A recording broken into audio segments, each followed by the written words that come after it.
मल्लिका मिश्र का बड़ा योगदान रहा। इन्होंने पुरुष एवं महिला कलाकारों का एक समूह बनाया और उनकी प्रतिभा को एक नया आयाम दिया। ये महिलाएं, इन्हें आप सुन रहे हैं, ये महिलाएं खुश हैं, ये गाना गुनगुना रही हैं। इनके चेहरे की सादगी देखिए, इनका जीवन कितना सादा और सरल है। ये कोई खास आयोजन नहीं, बल्कि ग्राम बीजापुरी की ये महिलाएं समय काटने के लिए सुंदर और मोहक गीत के साथ काम में जुटी रहती हैं। काम वही है, कलाकृतियों को तैयार करना। गौड़ और बैगा जनजाति के लोग, चाहे पुरुष हो चाहे महिलाएं, एक साथ इस कला के सृजन में लगे रहते हैं। तो क्यों, ये कला प्रदेश की परंपरा और संस्कृति जो है। यहाँ मनमोहक गीत के साथ ये महिलाएं अपनी कला के निर्माण में जुटी हैं और तने को भी ऐसा रूप देती है जिससे बेजान तने और मिट्टी में जान आ जाती है। बहरहाल ये जो जगह आप देख रही हैं, ये वो जगह है जहाँ शासन के जरिए इन आदिवासियों के लिए लकड़ी की व्यवस्था और इनके द्वारा बनाई गई सामग्री की बिक्री की व्यवस्था की जाती है। एक घोड़ा है, एक पैरेट है, तोता है और कुछ सामान बच्चों के खेलने के लिए, और लकड़ी से बहुत अच्छे ढंग से काटा गया हुआ उस तरीके के पक्षी यहाँ दिख रहा है। और कई ऐसी सामग्रियां हैं जो घर में कहा है तो जो लकड़ी से काट कर बनाया जाता है और पुरानी परंपरा को जिंदा रखने का प्रयास इन आदिवासी द्वारा किया जाता है।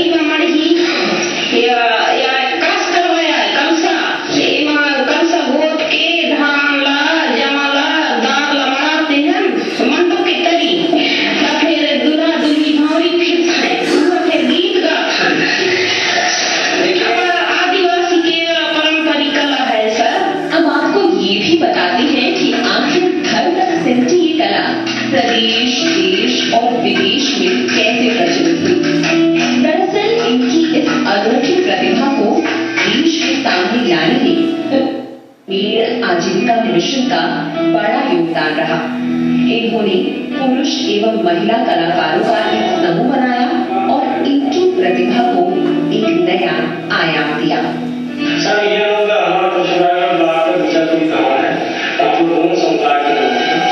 और ये कहने अपने अलग अलग छोटे फिल्मों छोटी चीज बनाते थे और राजनाम कुछ राजगढ़ में और आनंद में बेचते, जिससे कि बहुत कम इनकी आय होती थी। हम लोगों ने इनको 100 साल का समूह के रूप में संगठित किया।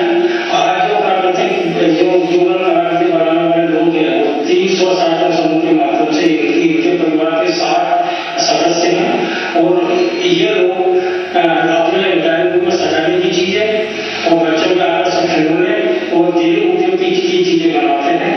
और ये जनजाति संग्रहालय से आजीविका मिशन ने इनका कार्य करवाया है और उसके माध्यम से ये अपनी चीजों को विक्रय करते हैं, उससे इनकी आमदनी बढ़ती है।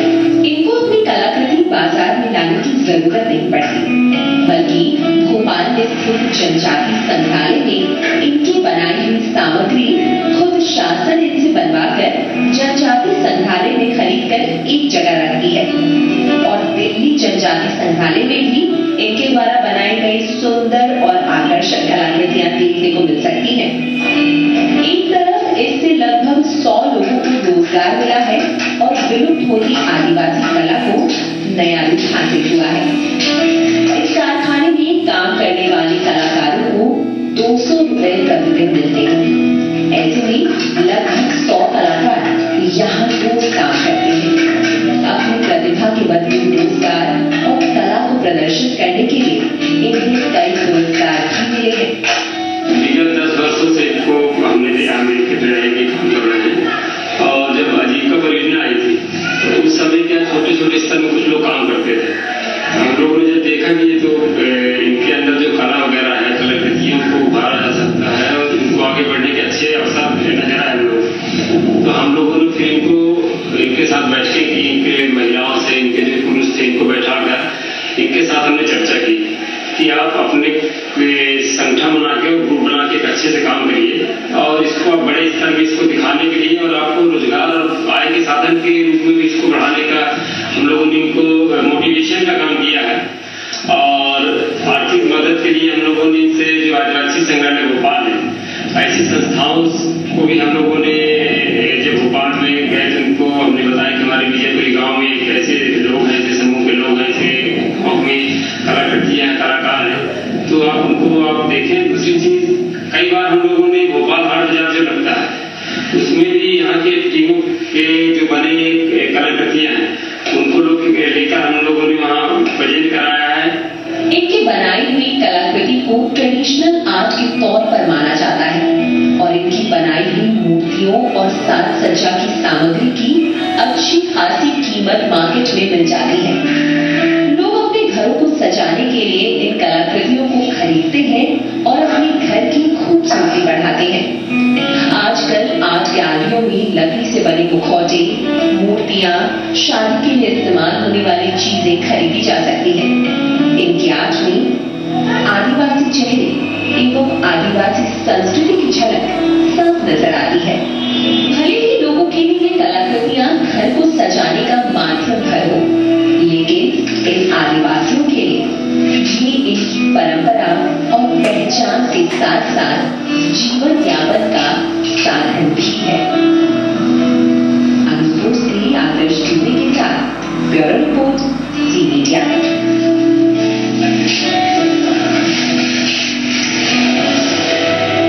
और एक और छोटे से ब्रेक के यहाँ पर रुकेंगे, ब्रेक से लौटेंगे तो हमारी ये खास पेशकश जारी रहेगी।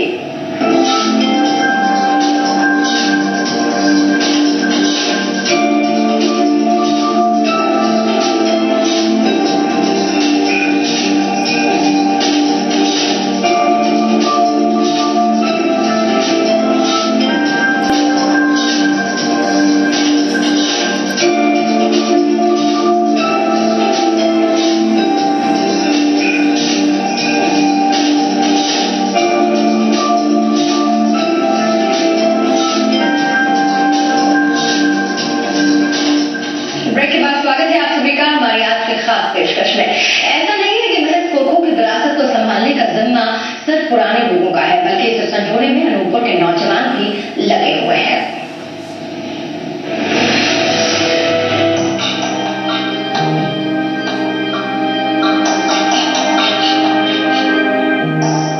पुरखों की विरासत आज की पीढ़ी की पहचान है और इसी को संजोने में अनूपपुर के नौजवान लगे हुए हैं। इन्हें देखकर कौन कह सकता है कि आज का नौजवान केवल टैब और मोबाइल में ही खोया रहता है। काठ और मिट्टी की बनी इन कलाकृतियों की कीमत चंद रुपयों से ही नहीं लगाई जा सकती।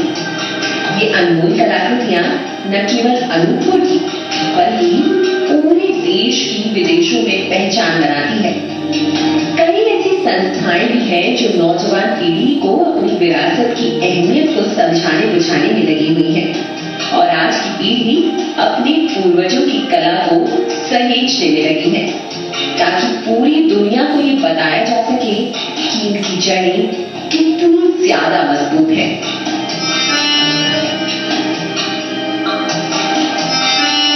चलिए आपको मिलवाते हैं अनूपपुर के कुछ युवा कलाकारों से।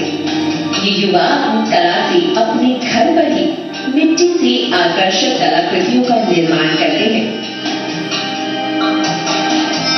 वजह बेहद खास है।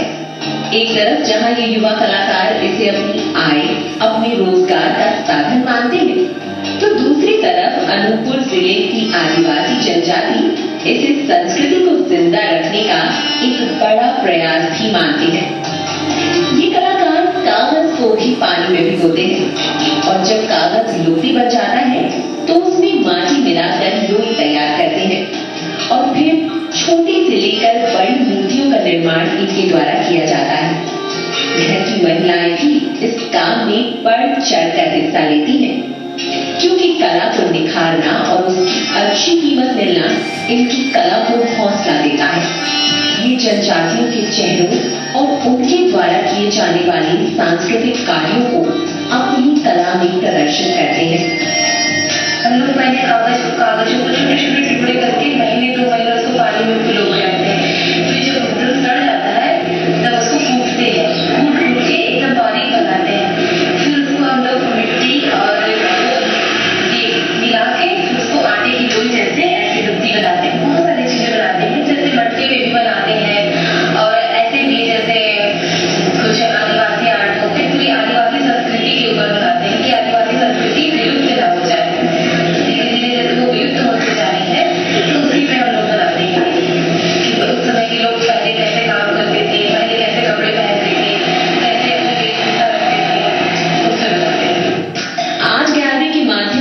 अनूपपुर में इन्होंने बीजापुरी के कलाकारों की बनी मूर्तियां सजाई हैं। वहीं दूसरी तरफ घर में मिट्टी से बनी आकर्षक पारंपरिक कलाकृतियों को तैयार कर उन्हें भी बिक्री के लिए अपनी शॉप में रखा है।